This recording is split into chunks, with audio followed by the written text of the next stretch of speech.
Hello aspirants, I welcome you all to Shankar's Summary. It is an initiative of Shankar IAS Academy to compile all important current affairs topics subject wise. This will help you to quickly revise for your preliminary examination, and in order to make the process more simpler, we have shortlisted only the important topics and we have created a question. So you can also solve with us while revising the topics. So in this particular video, we are going to see 26 important history related topics. It includes ancient, medieval, modern history as well as art and culture part. So if you like videos like this, you can leave that in the comment section, and if you want more compilation like this, you can also leave that in the comment section. So displayed here are the 26 topics that we have shortlisted for this particular video. So without any delay, let us get into the first topic. The topic is Delhi Sultanate. Recently, Delhi Sultanate was in news due to an article that talked about their contribution to technological and cultural advancements and how they influenced Indian architecture, irrigation system, meteorology, and military innovations. Now, before solving this question, let us quickly go through the basics about Delhi Sultanate. Here you can see the rulers of Delhi Sultanate. Make note of each one of them. Now, let us quickly go through certain things that was introduced by the Delhi Sultanate to our country for the first time. The first thing is the ikat system. So ikat system is nothing but land will be offered, will be granted to a particular person who is known as the ikatdari. The ikatdari will be providing the military and administrative services that is required by the government.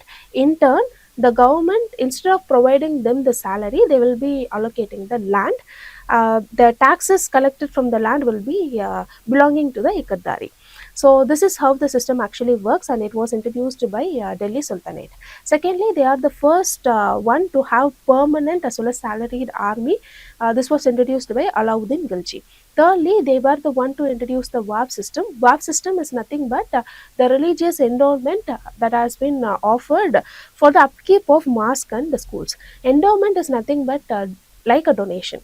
So, in order to upkeep the mosque as well as schools, religious donations were made official, and this is called the WAP system, which was introduced by Delhi Sultanate.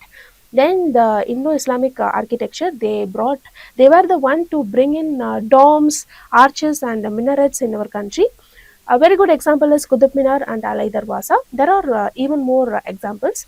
Apart from them, they had organized intelligence, which is called buried, and they had token currency. They were the one to first introduce token currency. Token currency is nothing but the value required to produce that currency is lower than the actual worth of the currency.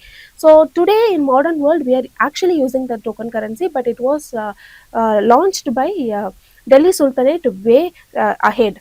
So it was introduced by Muhammad bin Tughlaq. Even though it was a failure experiment, they were the first one to attempt it. Then they introduced paper and Persian calligraphy to record, to boost the record keeping and administration.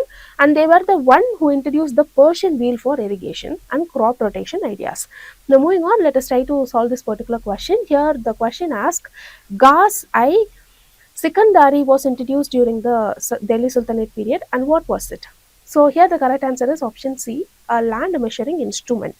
So this particular thing is nothing but a standardized unit of measurement for land, which was introduced during the Delhi Sultanate period. To be specific, during Alauddin Khilji. Here, gas actually means yard or cubit, and Sikandari is nothing but a name derived from Sultan's title. It is actually a regulated and fixed measure implemented for uniformity in land assessment and taxation. So even though they followed the Ikat system, to measure the land, they had this Ghazi-i Sikandari. So moving on, the topic is about Somanathapur. Somanathapur is in news because it has been selected as a key attraction in the newly launched Mysuru tourism circuit by Karnataka Tourist Department, and this was done to boost the heritage and cultural tourism in the region. So let us try to solve this question. It is actually associated with Hoysala dynasty. See, the Hoysala architecture is a very important thing that you have to remember, especially for the prelims. These are certain key features of the Hoysala architecture. They had the blend of Bhumija style prevalent in the central India, Nagara tradition of northern and western India, and Karnataka Dravida style, which was favored by the Kalyani Chalukyas. So let us see the distinct features. Firstly, they have a star-shaped stellate uh, platform. Here you can see the star-shaped platform. Secondly, they used soapstone for construction. Thirdly, they had exquisite sculptures and ornamentations that has been used in the walls of the temple, and they had multiple shrines with different vimanas. They had different vimanas instead of one. So this tells us they are the actual mixture of different architecture across our country. So here the correct answer is Hoysalas. Now moving on, the topic is about Ajanta painting. Now Ajanta painting was recently in news because the Department of Heritage Telangana, in collaboration with Iran's Noor International Microfilm Center, has launched a restoration project for the Ajanta paintings that has been showcased in Ajanta Gallery of Telangana State Museum, which is in Hyderabad. They are using natural as well as reversible material for conservation, and these paintings are not the actual painting, but they are just replica painted by artists like Christina Herregam, Nandalal Bose and Syed Ahmed in the 20th century. Now let us try to solve this particular question. With reference to Ajanta caves, consider the following statements. The cave was primarily built during Satavahana period. Yeah, this statement is true. Now the second statement says the Ajanta gallery in Hyderabad displays original Ajanta cave painting. No, it is actually a replica that we saw just now. Third statement says the paintings use red outlines followed by other colors. So here the third statement is correct, and the correct answer for the particular question is option B, 1 and 3 only. Now moving on, the topic is Ahilyabai Holkar. Ahilyabai Holkar was in news because it was 300th birth anniversary in 2024, and she is actually a legendary Maratha queen of Indore. And her contribution to temple renovation, women empowerment, and progressive administration is widely acknowledged. And there is a proposal to consider to rename the particular place Ahmed Nagar as Punya Shlok Ahilya Devi Nagar in her honor. So this is why she was in news, and let us try to solve this particular question. Here, three statements are given. First statement says she led military campaigns and appointed Tukoji Rao Holkar as her military head. Here, this first statement is actually correct. After the death of her son, Male Rao, she became ruler and appointed Tukoji Rao Holkar as military commander. Now, the second statement says she was known for her economic policies, including promotion of local textile crafts. So here the statement is also correct. She promoted Maheshwari saris and boosted the trade and the commerce, indicating her support for the local crafts. Now the third statement says she patronized only Sanskrit scholars and not regional language poets. See, this statement is actually an extreme statement and it is incorrect. She actually patronized both Sanskrit scholars as well as regional language poets, including Marathi poet like Moropant and Shahir Ananta Gandhi. So here the correct answer for the particular question is option B, 1 and 2 only, because the third statement is incorrect. Now moving on, the topic is relationship between Vedic and Harappan people. Now currently it is in news because a DNA analysis of a 4,600-year-old female skeleton has suggested that Harappans were indigenous and not genetically linked to steppe or Iranian population. So based on this, let us try to solve a prelims question. Here three statements are given and you have to find which of the following findings support the idea of a possible link between Vedic and Harappan people. So the first statement says presence of fire altar at Rakhi Gargi. See here, the first statement says the presence of fire altars at Rakhi Gargi, and the second statement says mention of Saraswati river in Rig Vedic text. See, both are evidences that support the linkage between the Vedic and Harappan people. And the third statement says domesticated horse bones conclusively identified in Harappan sites. See, this statement is incorrect because there is still a debate whether the bone belongs to horse or a wild ass. So we cannot conclude that it is actually evidence that support the linkage between the two. So here the correct answer for the particular question is option A, 1 and 2 only. The topic is Abhaya Mudra. Abhaya Mudra is recently in news because it was invoked by our leader of opposition during his first speech in Lok Sabha. So here comes the question from where this particular mudra has been taken. So it actually comes from Madhyamaka school of Buddhism, and it is nothing but a hand gesture which represents fearlessness, protection and peace. Now before solving this question, let us quickly go through the basics of this Madhyamaka school of Buddhism. See, it is actually a subset of Mahayana Buddhism. Mahayana means greater vehicle, which relies on Bodhisattva. Bodhisattva are people who are actually the guider. They will be guiding you towards salvation. So instead of relying on yourself on individual salvation, there will be a guru or a teacher who will help you towards salvation, and through that they will be attaining enlightenment itself. So this is what we call by the name Mahayana Buddhism, and Madhyamaka school is actually a subsect of Mahayana Buddhism.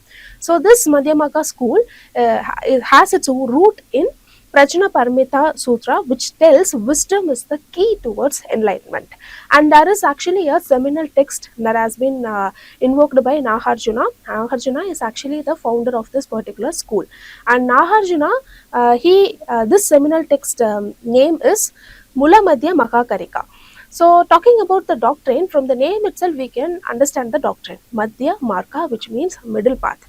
They tell that they take a path between nothing is permanent as well as nothing has value. So here you can see they actually choose the middle path between eternalism and nihilism. Eternalism tells that everything has inherent permanence, and nihilism tells the belief that nothing exists at all. So they take a middle path between the two, and they tell that everything is everything lack inherent existence or intrinsic existence. So these two are the core principles of Madhyamaka school. Now based on that, we shall try to solve this particular question. The Madhyamaka school was founded on the doctrine of Sunyata, which is emptiness, and was established by the renowned Buddhist philosopher Nagarjuna in the 2nd to 3rd century CE. Correct statement. Second statement says this school comes under the Hinayana school of Buddhism. No, it comes under Mahayana. Third statement says Chandrakirti was a great scholar of the school. Third statement is actually correct. So the correct answer here is option B, 2 only. Here I have given the explanation for the question. You can pause the video and go through it. Now moving on, the topic here is about a name given to a horned frog. Here the horned frog has been found in the forested region of Thale Wildlife Sanctuary in Arunachal Pradesh. See, this Thale Wildlife Sanctuary can be asked in news through maps. So quickly go through the place, go to the map and see where this place is exactly presented. So the species has been given the name Xenophilus apatani. This name is given to pay tribute to the Apatani tribe, who are the major indigenous group living in that area. So before solving this question, let us quickly go through the Apatani tribes, the basics about them. So they are located in Zero Valley in Lower Subansri district in Arunachal Pradesh. Here you can see the exact location where they reside. So talking about their ethnicity and language, they are part of Tani group, and they speak Tani dialect of Sino-Tibetan language family.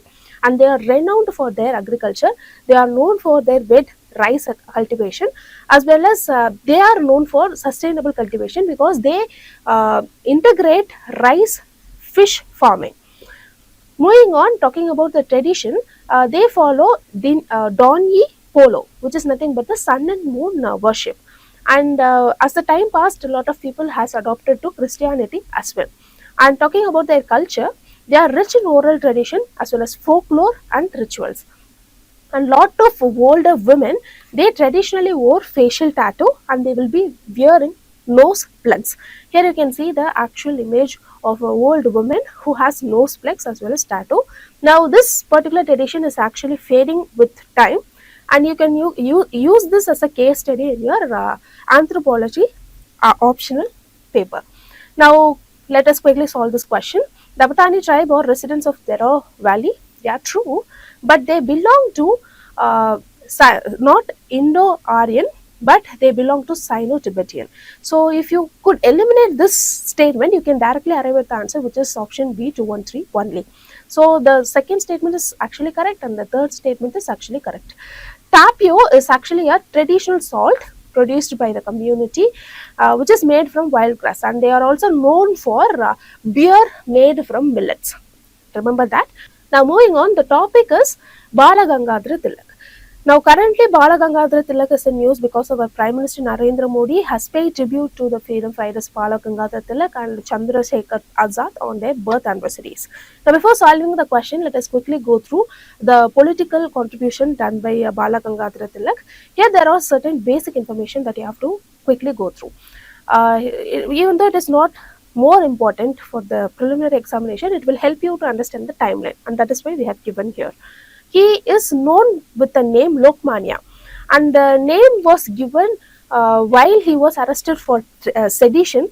He was arrested under sedition for supporting the liberators who were against the British government. So while he was in prison, people were asking for the release of Bal Gangadhar Tilak, and while protesting, they said Lokmanya, Lokmanya.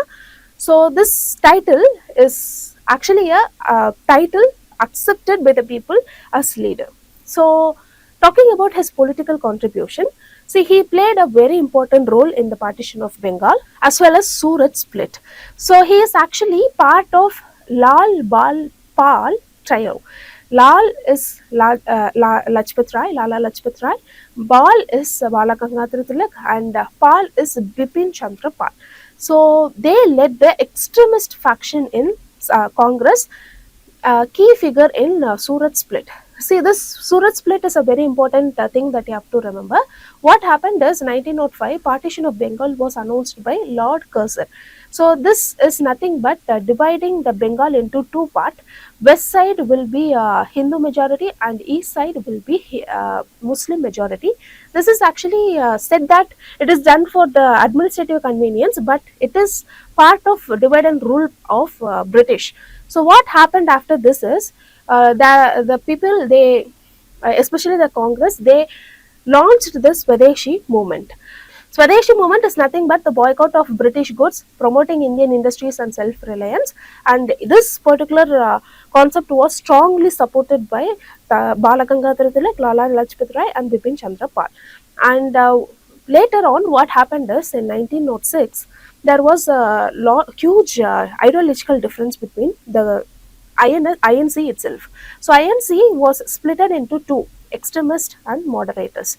So moderators, they believed in the constitutional way of attaining self-rule and self-reliance. However, extremists, they opted for revolutionary things.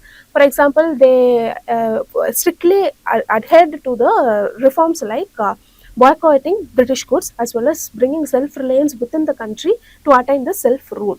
So this actually led to Surat split in 1907. So in all these sequences, Bal Gangadhar Tilak has actually played a very huge role.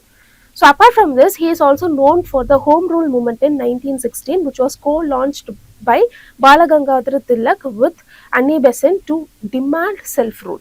Apart from this, he promoted Ganesh Utsav as well as the Shivaji Jayanti to foster unity and nationalism, and he advocated for Swadeshi and cultural revivalism. And he emphasized on self-reliance and Indian identity under colonial rule, as I said earlier. And he actually founded Kesari in Marathi language as well as the Maharatha, which is in English language. These two are the nationalist newspapers.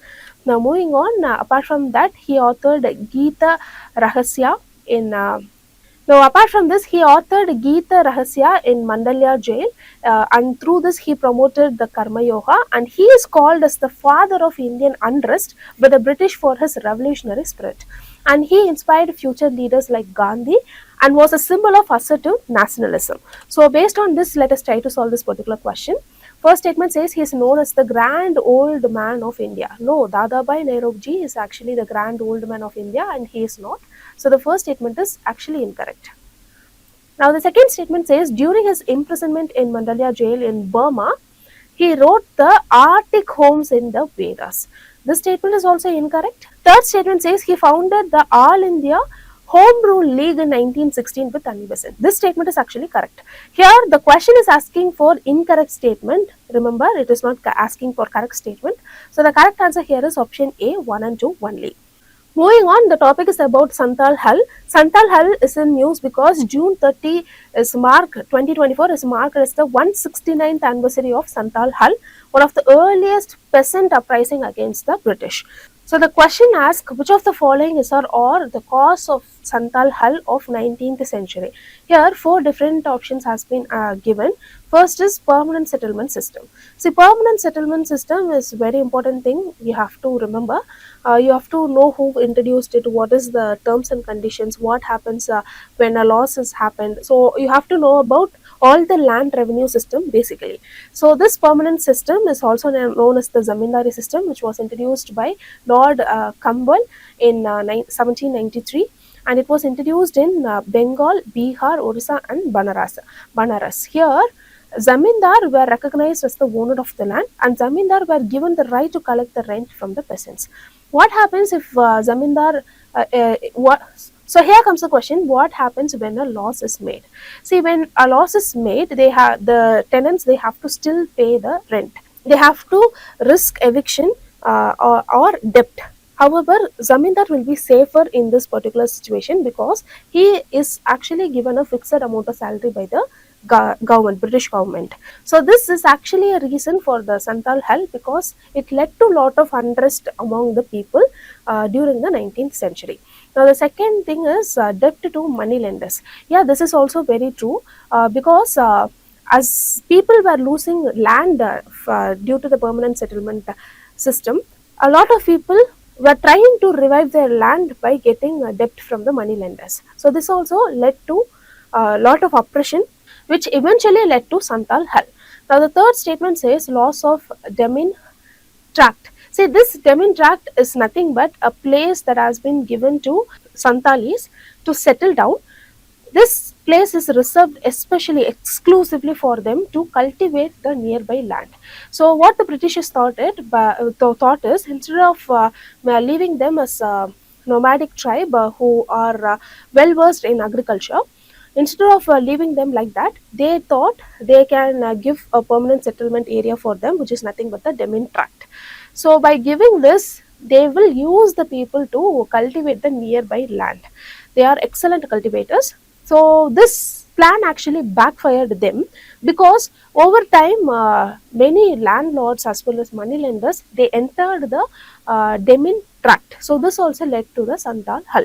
And the fourth statement says Chota Nagpur Tenancy Act. See, this statement is actually wrong because this Chota Nagpur Tenancy Act was enacted in 1908, very later only. So they do not have the actual correlation between the two incidents. So therefore, it is not a cause. So here, the correct answer for the particular question is option A, 1, 2, and 3. The topic is Kharchi Puja. Prime Minister has extended wishes to the Kharchi festival. So before solving this question, let us quickly go through the basics of this particular festival. So it is celebrated mainly by the tribal people in Tripura. And the deities worshipped are 14 different deities who is actually led by Tripura Sundari. Tripura Sundari is like a state deity. She is actually renowned as a mother to all the 14 different deities, and their divine power is actually celebrated during this festival. And talking about the time, it is celebrated in July for 7 different days, and the main venue is Chaturdasha temple in the old Agartala. And here the word Kharchi itself can be divided into Kar means sin as well as Chi means cleaning. So this signifies cleaning of sins. And the very purpose is the ritual, it is actually a ritual purification of Mother Earth after her symbolic menstruation. Now moving on, talking about the key rituals, bathing of 14 deities in a sacred river will be done. Along with that, animal sacrifices and cultural events, fairs and tribal and non-tribal participation will be happening in this particular Kharchi festival. So now let us try to solve this question. First statement says it is celebrated in the state of Rajasthan on the 8th day of the new moon in the month of July or August. Here in the first half itself, it is actually wrong. So the first statement is entirely wrong. Second statement says it is also called the festival of 14 gods. True. Third statement says unlike other Hindu festival, even women in menstruation can also participate in the Karachi Puja. No, the actual event itself is to purify the god. So here women who is actually menstruating cannot participate because they are considered as unholy. So here the correct answer for the question is option A, one only. The topic is Konark Sun Temple. Recently, it was in news because 4 replica of Konark wheel has been installed at Rashtrapati Bhavan. So, before solving this particular prelims question, let us try to understand the basics about the temple. See, this particular temple was built by King Narasimha Deva I, who belongs to Eastern Ganga dynasty. It was built around 1250 CE, and the architecture style used is Kalinga architectural style, which was prominent in the Odisha school of temple architecture. So this particular temple, it is dedicated to Surya or the sun god. So here the temple itself is designed like a big chariot which possesses of 24 wheels. These 24 wheels represents 24 hours in a day, and it is pulled by 7 horses representing 7 days in a week. So even these chariots, they are used as sundials, and the materials used includes chlorite, laterite, as well as condylite stones, which is available around the venue of the temple. Now moving on, let us try to solve this particular question. So here first statement says Odisha style of temple usually have boundary walls. So this statement is actually correct, but the Nahara style of architecture, they lack boundary walls. So this is the very basic distinction between the two styles. Now the second statement says it was patronized by Eastern Ganga dynasty. This statement is correct. The first statement is also correct. Now the third statement says this style of temple does not have mandabas. This statement is incorrect because it possesses mandabas. Actually, there are 3 different types of mandabas that the temple possesses. First is Jagamohana, which is the main assembly hall. Then it has Nata Mandira, which is dance hall, and it possesses Boha Mandapa, which is offering hall. So here the correct answer for the particular question is option B, 2 only. Now moving on, the topic is classical language status. Recently, Union Cabinet has offered classical language status to Marathi, Pali, Prakrit, Assamese and Bengali. So before solving this question, let us quickly go through the classical status. Here you can quickly see the languages and the date of notification of the languages. So here Tamil is the first language to be getting recognized under this classical language. It happened in October 12, 2004. So the latest addition is, as we say, so already we have 6 classical languages, and currently in 2024 we had 5 new additions. So totally we have 11 classical languages in our country. Remember this number. Now moving on, there are certain criteria for classical languages. Let us see them one by one. Even these criteria can be asked in the preliminary examination. So the first important criteria is high antiquity of its early text, recorded history over a period of 1500 to 2000 years. So the text or the particular language should have text that dates back to 1500 to 2000 years. Secondly, a body of ancient literature or text. It should be a body of ancient literature or text which is considered a heritage by generation of speakers. And the third important thing is knowledge text. It should essentially prose text in addition to poetry, epigraphical as well as inscriptional evidence. So there should be inscriptional evidence, meaning it should be used in the ancient time as a thing to disseminate information, and it should be epigraphical as well as it should be used in the poetry as well. And finally, the classical language and literature could be distinct from its current form or could be discontinuous with later forms of its offsprings. So it should be distinct form. So those kinds of languages will be only getting the classical language status. Now moving on, let us try to solve this particular question. It must have high antiquity of its early text or recorded history over the period of 1500 to 2000 years. Yes, the first statement is correct. Second statement says Government of India approved totally 11 languages as classical languages. Very recently, we had the 5 more additions, so it is 11 right now. And the Ministry of Education is the nodal ministry of granting classical languages status. Now here comes the doubt. So here the third statement is actually incorrect. Ministry of Culture is the nodal ministry that is responsible for granting the classical language status. So here the correct answer for the particular question is option B, 218. The topic is Hindustan Republican Association. Now currently it was in news because the government of Uttar Pradesh has launched a celebration on August 9th to commemorate the Kakori train action carried out by the Hindustan Republican Association, in short called as HRA. So recently, a particular day, August 9th, is commemorated to celebrate the Kakori train action. So here, let us try to solve this particular question. Revolutionaries like Asafullah Khan, Rajendranath Lahori, and Ram Prasad Bismil were related to which of the following cases? Here, the correct answer is option B, Kakori conspiracy. So here we have to look into the background of this Hindustan Republican Association. It can be asked in preliminary examination. So it was founded in 1924. It was founded by Ram Prasad Bismil, Asafullah Khan as well, and others in Kanpur. So the aim of this particular association is to throw British rule through armed struggle. So remember this, through armed struggle. And the key event include a Kakori train robbery which happened in August 9th, 1925. It was led by Bismil, Asafullah and others. And the famous leaders include Chandrasekhar Azad as well as Bhagat Singh.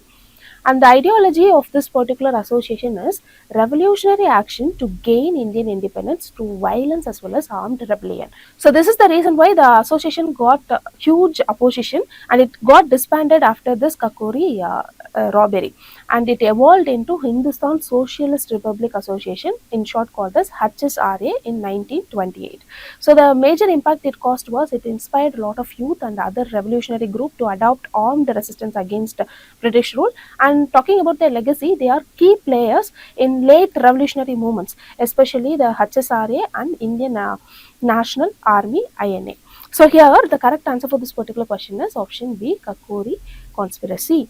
Now moving on. The topic is Juang tribe. Recently they were in news because district level committee has approved habitat rights for this Juang tribe, who is actually a PVTG in Odisha. Now let us try to solve this particular question after seeing the basics about the Juang tribes and the PVTGs. See, PVTGs are particularly vulnerable tribal groups. So these particularly vulnerable tribal groups are people who are even today living in a primitive lifestyle, and they are actually declining. Their population is actually declining. Their culture is actually eroding, and people, and that is why they have been identified under the tag PVTGs by our government to conserve their population and conserve their culture. And currently there are 75 groups identified in our country, and the states with highest number of PVTGs is Odisha. 13 groups has been identified as PVTGs. The states with largest PVTG population is also Odisha. Now the ministry responsible for identifying PVTG is Ministry of Tribal Affairs. Now talking about Juanga tribe, they are located mainly in Konark and Angul district of Odisha, and they speak Juan language, which is actually a part of Astro-Asiatic language family, and they traditionally rely on shifting cultivation, and even today they are practicing this particular agricultural practice. For those who don't know what is this shifting cultivation or jump cultivation means, see, people, especially primitive people, they choose a land in a forest. They will be clearing this land using for fire. So after clearing this fire, they will be using the plot for cultivation. This type of cultivation is only known as shifting cultivation. Most of the time it is cultivated for subsistence. And once the nutrition of this particular plot is reduced, they will be moving to another plot and they will be burning the region. See, they are burning the plants is for a specific reason, because the ashes will be containing all the nutrients that are required to grow the seeds that are sown. So with this basic information, let us try to solve this particular question. The first statement says the idea of creating PVTG was laid down by the Debar Commission. So this statement is actually correct. It was laid down by Debar Commission in 1960. And the second statement says Andhra Pradesh has the largest population of PVTG groups. Now this statement is actually incorrect. Odisha has the highest population. Now the third statement says the topic is Saint Kabir Das. Recently, in 22nd June 2024, his 647th birthday anniversary has been celebrated, and that is why it was in news. Before solving this particular question, let us try to understand the basics about Kabir Das. So Kabir Das, his birthplace is Varanasi, which is in Uttar Pradesh. He led a prominent movement, which is nothing but the Bhakti movement. See, the significant features of Bhakti movement is very important.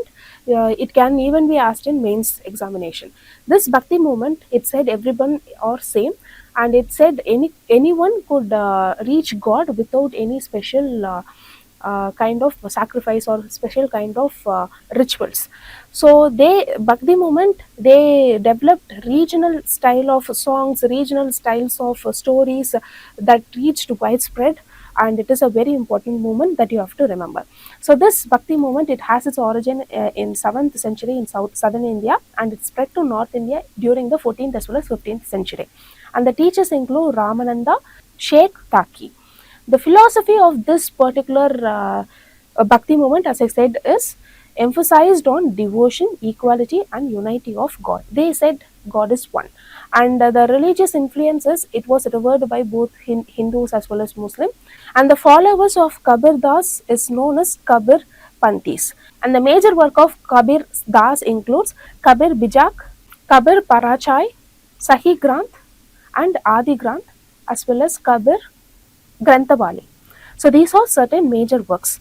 Now, with this information, let us try to solve this particular question. The first statement says Kabir was a prominent Nirguna Bhakti saint who composed in Hindi and vernacular language. See here, there is two type of Bhakti. One is Nirguna Bhakti and Saguna Bhakti. So the Saguna Bhakti, they worshipped formless type of God. But this Nirguna type, they worshipped specific form and attributes of God. So here, this first statement is actually correct. Kabir is a 15th century Nirguna Bhakti saint, and he is known for his dohas in Hindi, Avanti, as well as Bhojpuri. Now, the second statement says he was a contemporary of Sultan Sikandar Lodi of Delhi Sultanate. So, this is also a very important kind of question that is usually asked by UPSC. So, this statement is actually correct. He is the contemporary of Sikandar Lodi, and he is the one who prosecuted Saint Kabir. Now, the third statement says Kabir's verses are included in the Guru Granth Sahib. This statement is also correct. Guru Granth Sahib, which reflects his influence in Sikhism. So, here what is the correct answer? The correct answer is option D, 1, 2, and 3. All the three statements are correct. The title is Harappan Civilization or the Indus Valley Civilization. Recently, it was in news because 20th September 2024 marks the century of the announcement of the discovery of this particular site. So, from the prelims perspective, knowing about who discovered it and what are all the key significant findings are very, very important. So, remember, it was found by Archaeological Society of India, and it was announced during the Director General John Mitchell period, and it was announced on 20th September 1924. That is why in 2024 it is the 100th year after announcement. Now, talking about the Harappan civilization, see, this Harappan civilization was first discovered at Harappa in modern day Punjab province of Pakistan in 1921 by Dayaram Sahni. So this particular civilization, they are also known as the Bronze Age civilization because a lot of objects that has been found in this particular site were made up of copper based alloys. Now, moving on, the extent of the civilization. So when we talk about their extent, it covers both India as well as Pakistan. So from India, if you are taking in Maharashtra, Daimabad is the southernmost extent. Then Sutkajan Dor in Pakistan is the westernmost extent, and as you can see here, Manda in Jammu and Kashmir is the northernmost extent. So their time period is 6000 BCE to 1300 BCE. Now let us try to solve this particular question with the basic understanding that we had so far. So the first statement says Harappans used Sire Perdue or lost wax technique for bronze casting. See, this statement is actually correct. They used this particular technique. See, this technique is nothing but they will make the mold in clay, and they will be pouring the molten alloy into that particular mold, which ultimately gets the shape of the mold itself. So this is how the technique actually works. It is basic. It is there in the basic NCERT books. You can revise it. So the first statement is correct, and the second statement says Dil Moon, which is Bahrain, and Makan, which is the Makan coast, are two intermediate trading stations between Harappan and Greek civilization.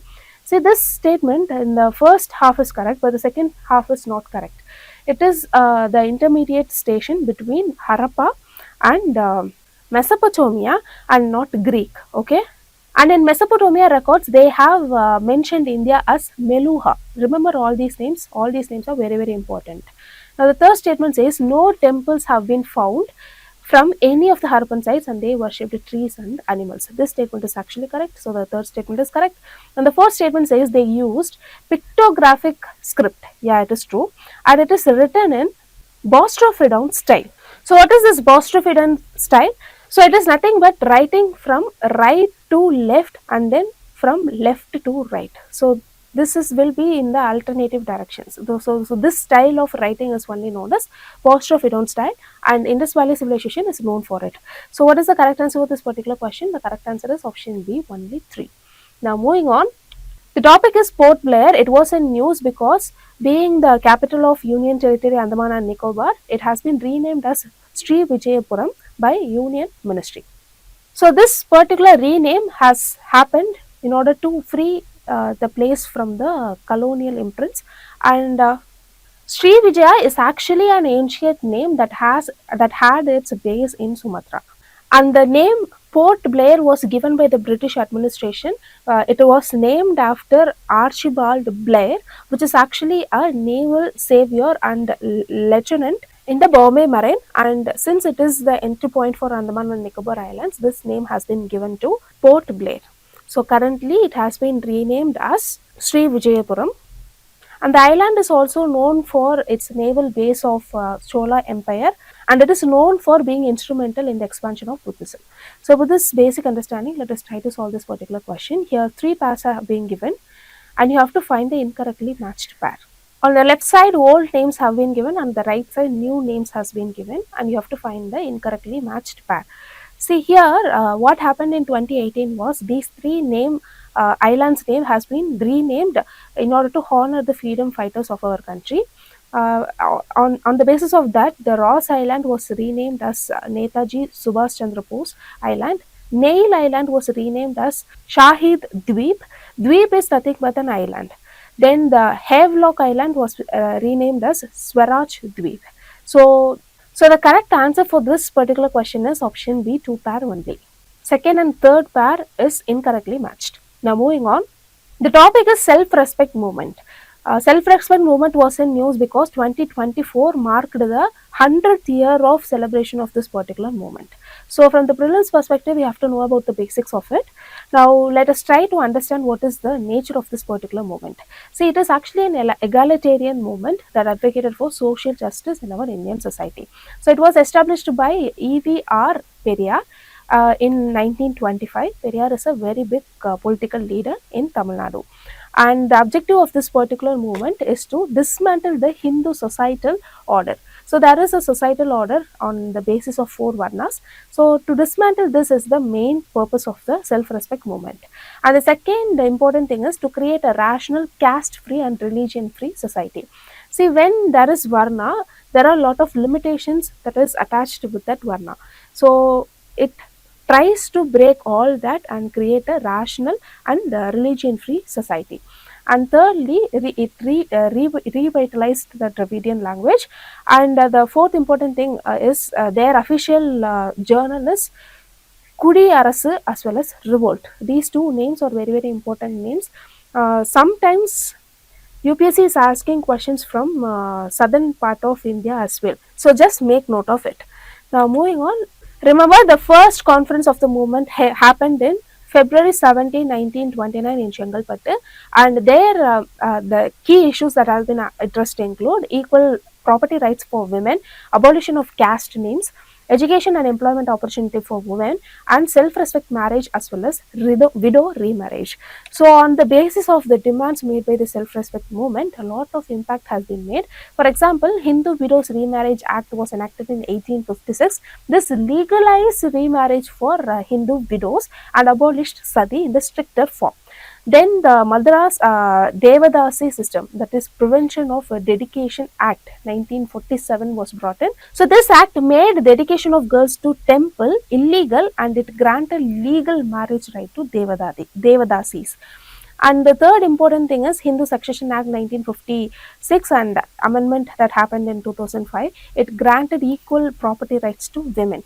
And the Hindu Marriage Tamil Nadu Amendment Act 1967.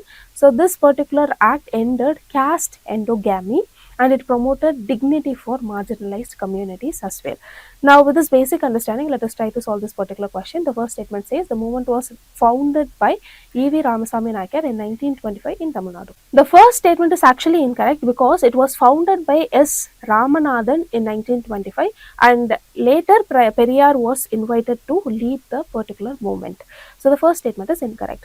Now, the second statement says the objective of self-respect movement was pronounced through two pamphlets, Namadhu Kurikol and Dravida Kalaga Lakshiyam.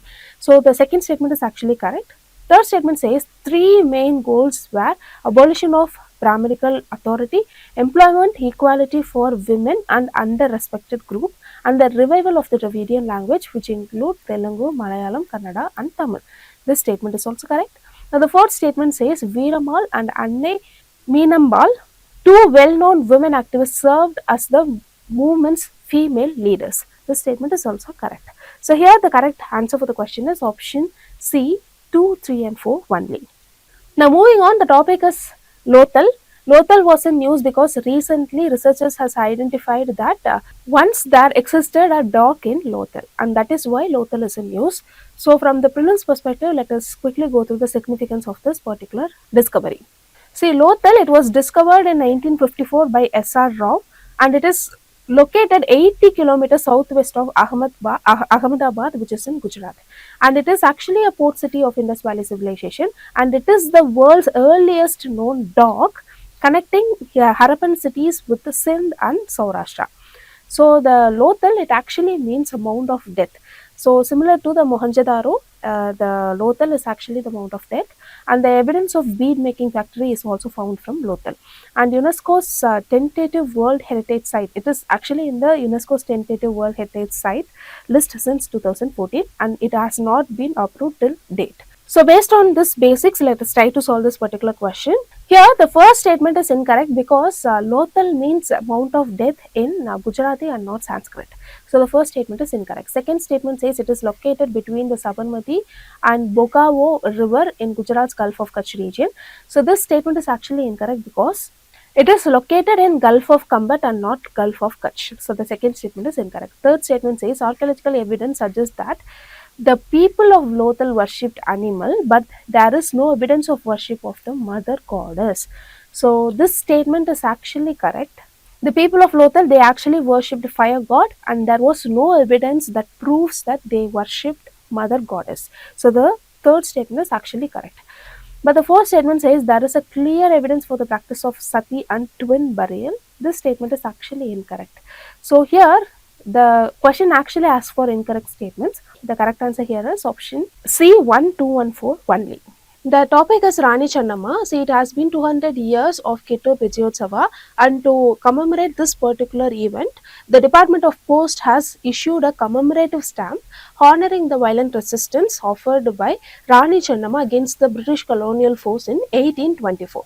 So, this is actually a very major uprising even before 1857, and that is why we have to learn this topic from the prelims perspective. Now, let us try to solve this particular question. The first statement says Rani Channamma was one of the first Indian ruler to lead an armed rebellion. Here comes the point. Is it an armed rebellion? Yeah, it is actually an armed rebellion. So, the first statement is actually correct.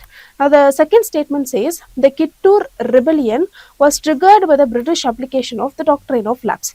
So, here you have to know about what is this doctrine of lapse. Let us quickly go through the features of it. See, doctrine of lapse is was actually introduced by Lord Dalhousie.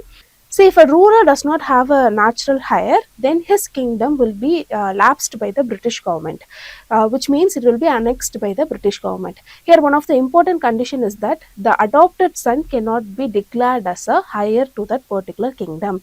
And the second important thing is it is applicable only for the Hindu states.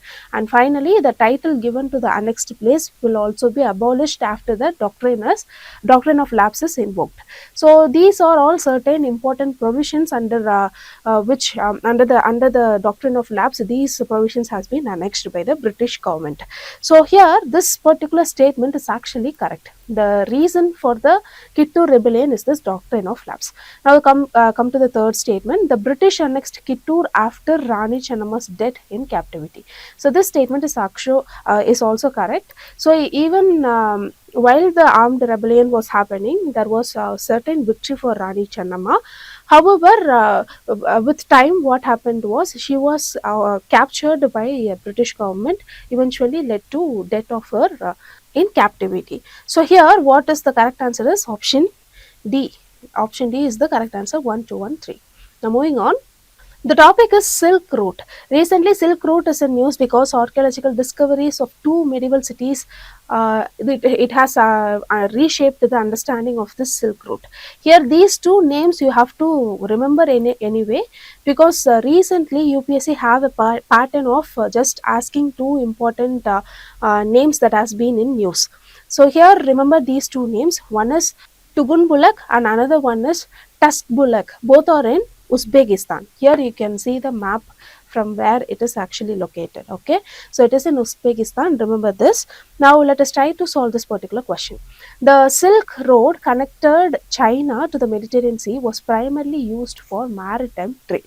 See, this particular statement is actually incorrect. It is not only maritime but also it is actually a land based network of trade routes. So only after the discovery of new sea routes to different parts of the world, this particular Silk Route, the prominence of the Silk Route has been declined. But until then, it is actually a combination of both maritime as well as land trade. So we cannot tell that it is only the maritime trade. Now, second statement says, Juang is known as the father of Silk Road for initiating early exploration under the Han dynasty. See, this particular statement is actually correct. See, he was actually a Chinese explorer who was assigned by Han dynasty to initiate diplomatic relationship between countries, which eventually led to the formation of Silk Route. So this second statement is actually correct. Now the third statement says the decline of the Mongol Empire and the rise of sea routes contributed to the decline of the Silk Road.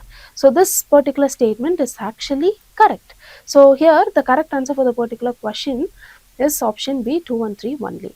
Here you can see the actual Silk Road in the map. So these names also is very important. You can remember that. Now moving on. The topic is SGPC. SGPC can be expanded as Shiromani Gurudwara Parbandhak Committee. So it has been recently in news due to the issue arised during the election process. So let us try to understand the basics about it and solve this particular question. For those who don't know, Gurudwara is nothing but the place of worship for Sikhs.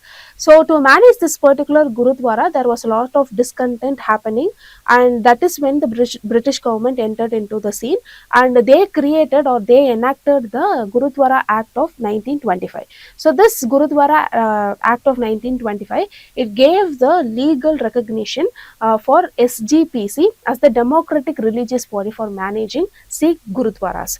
So here the first statement says it was established under the Gurudwara Act of 1925 to manage Sikh religion institution. Here this statement is correct. Now the second statement says the Gurudwara Election Commission GEC functions under the supervision of the Election Commission of India. This is because it is actually a statutory body under the 1925 Act, and its chairman is actually appointed by Union Home Minister and not the Election Commission of India. Now, the third statement says the SGPC elections are held only in Punjab as it has this jurisdiction only in that state. See, this statement is also incorrect because it does not only cover the Gurudwara in Punjab, but also it covers Himachal Pradesh and Union Territory of Chhattisgarh and not only Punjab. So this statement is also incorrect. So here the correct answer for the particular question is option A, 1 only. Now moving on. The topic is International Abhidhamma Divas. See, recently the Ministry of Culture, in collaboration with the International Buddhist Confederation, in short called as IBC, has celebrated this International Abhidhamma Divas to honor a significant event in the life of Lord Buddha. So let us try to answer this particular question.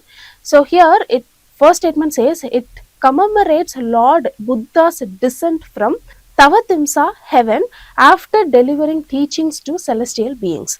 So here the first statement is actually correct. This particular event is only celebrated as Abhidhamma Divas.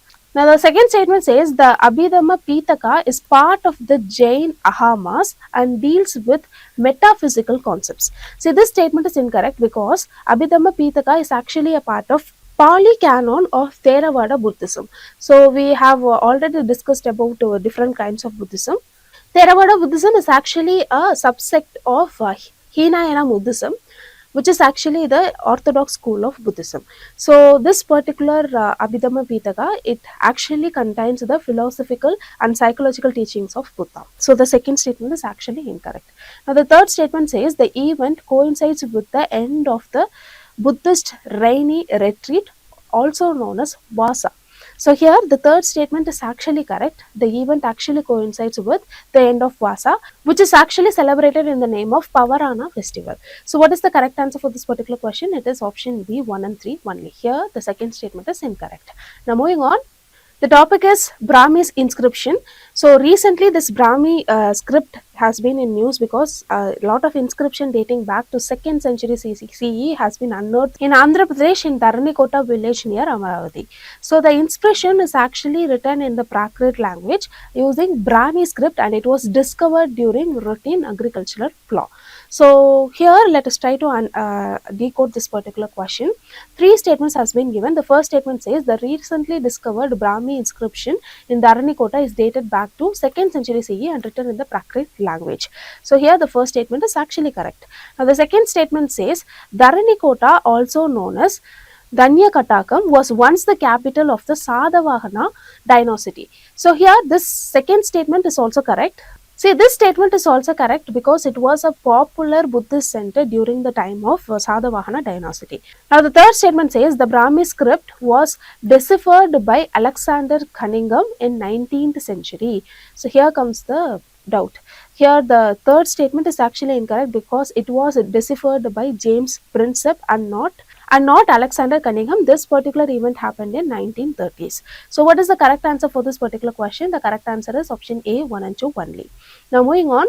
The topic is prehistoric rocket footprints. It has been recently identified at Kanharapoli in Kasagran district, which is in Kerala. So this particular finding is a very important thing because it is one of the largest finding that has been found in that particular state so far. So this particular footprints, it dates back to Iron Age, which belongs to 1500 to 500 BCE. So with this basic understanding, let us try to solve this particular question. The first statement says Megalith in India served exclusively as burial sites for elite classes. Here there are 2 points of contention. Firstly, it says exclusively, and secondly, it says elite classes. So here in the first half itself, you can tell that this statement is incorrect because it is not only a burial site but also a site for commemoration. So the second statement says the Kanhirapoli site in Kerala revealed rock carvings of both adult and child-sized footprints pointing eastwards. Here the footprints actually was pointing towards westwards, so the statement is incorrect. The third statement says non-sepulchral megaliths include structures such as menhir erected in memory of the dead. Say menhirs are nothing but a single stone that has been arose in the memory of a person who is dead. So it is actually correct. So the correct answer for this particular question is option C, 3 only, because the first two statements are actually incorrect. Now moving on. The topic is Birsa Munda. Birsa Munda was in news because November 15th was his birth anniversary. And this particular day is celebrated as Janjatiya Gaurav Divas, which is in English translated as Tribal Pride Day. So before solving a prelims question, let us quickly go through Birsa Munda. See, Birsa Munda belongs to a particular tribal group, Munda, who actually reside around Chota Nagpur plateau. And he was born in Jharkhand, and his early education was under Vaishnavite as well as Christian missionaries.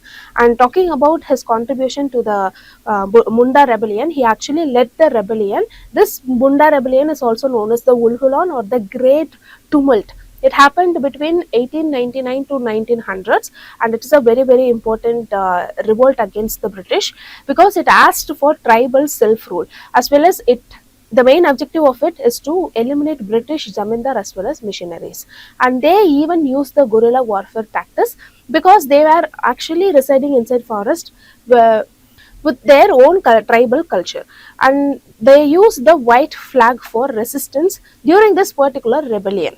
So, with this basic understanding, now let us try to solve this particular question. With reference to the contribution of Birsa Munda in India's freedom movement, consider the following statements. Here, three statements have been given. First statement says he established the Birsite sect that aimed at reforming tribal society. This statement is actually correct. Now, the second statement says he opposed Christian missionaries for attempting forced religious conversions. See, here there is no particular straight or direct evidence that support the particular statement, so this statement is actually incorrect. Now, the third statement says he introduced the concept of a tribal flag, which became a symbol of protest during the Ulgulan movement. This statement is correct. So, here what is the correct answer for the question? Option C, 1 and 3 only. Now, moving on. The topic is stupa. Currently, stupa was in use because ASI, or the Archaeological Survey of India, has started excavation in Ramgram, which is in Uttar Pradesh, in November 2024 at Kanhaya Baba Tila. See, this particular site, it is believed to be one among the 8 original Buddhist relic stupas, and that is why it is in use, and we have to revise it from the prelims perspective. Here you can see the actual image of the excavation. So with this, we came to the end of Shankar's summary, especially for history part. If you like the video, hit like and do comment about whether you need more compilation like this or not. And thank you so much for listening.